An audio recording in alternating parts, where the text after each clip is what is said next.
coach, we all set win and loss goals, championship goals, and every team in the state of Georgia right now is undefeated and wants to win the state championship, but really only one team in our classification will do that at the end of the year. So it was very rewarding on the bus ride back to know that we felt like that team maximized its potential. And at the end of the day, that's what we want to do. And that's a good year. You maximize your potential, and that's where we're headed this year. We talked about goals early and often with these guys, and we let the seniors set those goals. It's their team, but we want to be careful that we don't value the prize more than the process. And the motto for this year's team is to be great at the things that require no talent. And so we want to be great at those things every single day in practice, and hopefully the wins and the losses and the goals and the playoffs and all that will take care of themselves. And for the guys, kind of touched on it, that coming into last year, you guys lost a lot of guys that bailed on the team and went to a different school. So you kind of had to come together as brothers and play for each other. Do you see that bond holding over to this year, the guys that were in the trenches together last year? Yeah, definitely, because after they left, we kind of all had to get together, and that bond still carried over to this year because we still all have that friendship. I'm not sure we're still pretty young teams. Those guys from last year, mostly still with us and understand kind of what we're all about. And we'll kind of, I guess, okay. For Dane, this is the second year as the starter at quarterback. Describe your comfort level coming into this season as opposed to last year. I think I just slow down, and then you'll have a better feel for the offense. And because a lot of our receivers are coming back, so I know the receivers a lot better.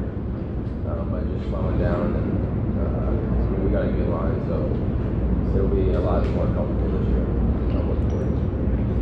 And for Siegel, you get to play on both sides of the ball. Is there one spot you're going to focus on a little more this year, or are you going to be a straight two-way? No, just trying to contribute to the team as much as possible, run the table both ways, and get it done.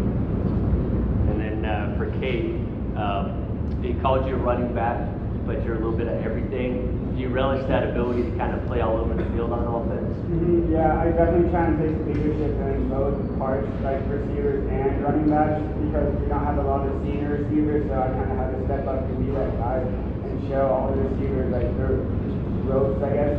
And then for running backs, we all just take our part and give many carries as we can. And for Coach, kind of talking about the flexibility, is that something you guys value as a coaching staff, guys, that you can kind of move around and make mismatches? Oh, absolutely. Ryan's kind of like a Swiss Army knife. He's a multi-tool down there. The game has turned into a game of matchups. So if you get a good matchup, you're going to exploit that, just like the opponent's going to try to do.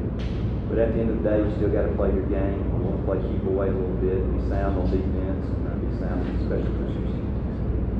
Mr. Kemp, can you speak a little bit about your decision on your college choice and how that played out? Talk us through how that worked. Yeah, my family, my dad went there and played football there, and then my brother went there, and then my other brother got recruited there. So I've wanted to go there a long time. We went to sports camps as a kid. So I've always wanted to go there, and then when the day I offered, it was kind of like a no-brainer. I would want to go there. Have they taught specifics on what position? Yeah, quarterback. So, yeah, I'm looking forward to that. Certainly a lot of good athletes in the Kinnaman family. Probably the best athlete is her sister, Tori Kinnaman. She was a gymnast, and I want that to be a public record.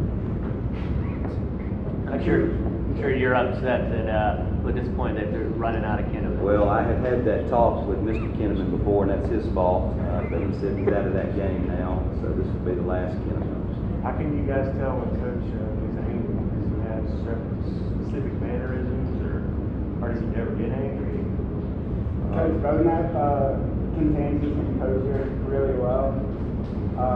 There's been a few times his voice has gotten a little bit loud, but that's it. Yeah, he's always pretty calm.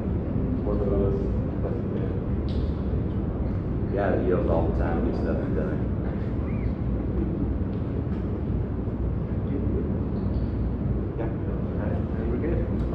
I'd like to thank Coach Davis for taking this initiative. This goes far beyond the players, this reaches out into the community. We were even able to get our student newspaper involved today. Cameron Torr and Samantha Cornett are here representing the McIntosh Trail. And as always, we're educators first, and we appreciate y'all doing this for our local school systems. Thank you. What about what's your non-region schedule? Our non-region schedule, we opened up with Monday's Mill. And we've got Riverwood,